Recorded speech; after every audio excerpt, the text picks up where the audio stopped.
नमस्कार दर्शक बंधु सुभद्रा योजनार चतुर्थ किस्ती नहीं समस्त हिताधिकारी माने अपेक्षा करी रहिचंती जे सेमानंकर केबे सुभद्रा योजनार चतुर्थ किस्तीटी सेमानंक अकाउंट को आसीबो। तेबे आपण माने जानिथिबे एबे एबे नुआ हिताधिकारी मानंकु सुभद्रा टंका मिली सारिछि। सेही भली जेउ माने सुभद्रा योजनार प्रथम द्वितीय और तृतीय किस्ती पाई सारिचंती सेमाने चतुर्थ किस्ती को अपेक्षा करी बसिचंती केबे सेमानंकर चतुर्थ किस्तीटी मिलिबो।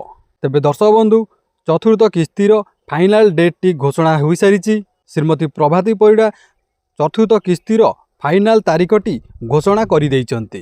तेबे दर्शक बंधु आज आमे ए वीडियो माध्यम रे जानिबा जे सुभद्रा योजनार चतुर्थ किस्तीटी केबे आपण मानक अकाउंट को क्रेडिट हेबो।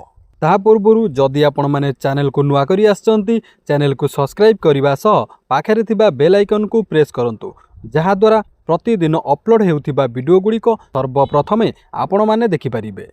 चलंतु वीडियोटी को स्टार्ट करिबा।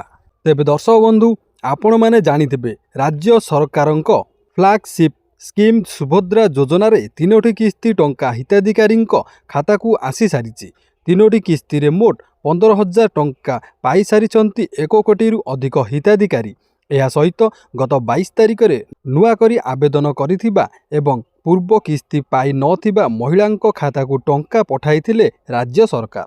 प्रथम और द्वितीय किस्ती बाद पड़िथिबा 2,55,265 जन को टंका दिया जाइथिला।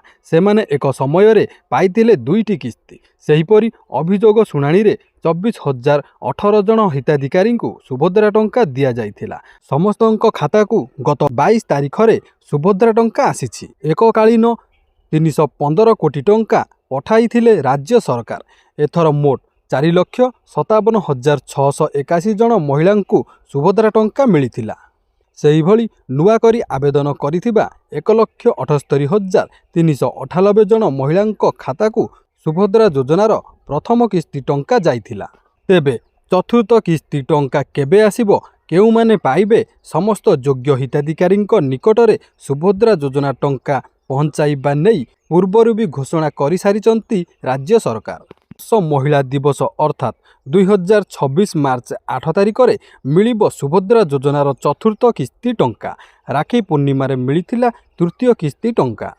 पूर्वरु तीनोटी किस्ती रे मोट 15,000 टंका लेखाए पाई सारिचंती राज्यर 1 कोटी अधिक महिला। किंतु अयोग्य हिताधिकारी को एथिरु बाद देइछंती राज्य सरकार। अति सहजरे बुझिबाकू गले आसंता चलित वर्ष मार्च 8 तारिख रे पुणी 5,000 टंका लेखाए पाइबे सुभद्रा हिताधिकारी।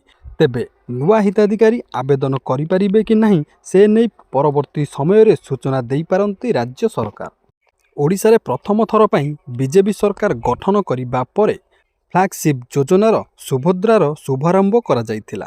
राज्यर 1 कोटी अधिक महिला को आर्थिक भावे स्वावलंबी करने उद्देश्य एभली योजना हाथ को नैथिले राज्यर मोहन माझी सरकार।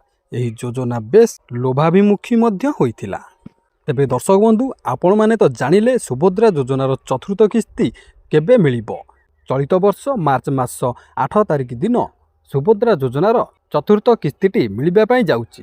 ता पूर्वरु जदि आपण माने आपणकर KYC डीबीडी एक्टिव अछि कि नहीं यह सबू संपूर्ण भाव में ठीक कराई नियंतु। जदि आपणकर डीबीडी एक्टिव नहीं ताले आपण आपणकर बैंक को जाई आपणकर डीबीडी को एक्टिव कराई नियंतु। जदि आपणकर KYC होई नहीं ता मध्य आपण माने एई चतुर्थ किस्ती मिलिबा पूर्वरु तुरंत कराई नियंतु।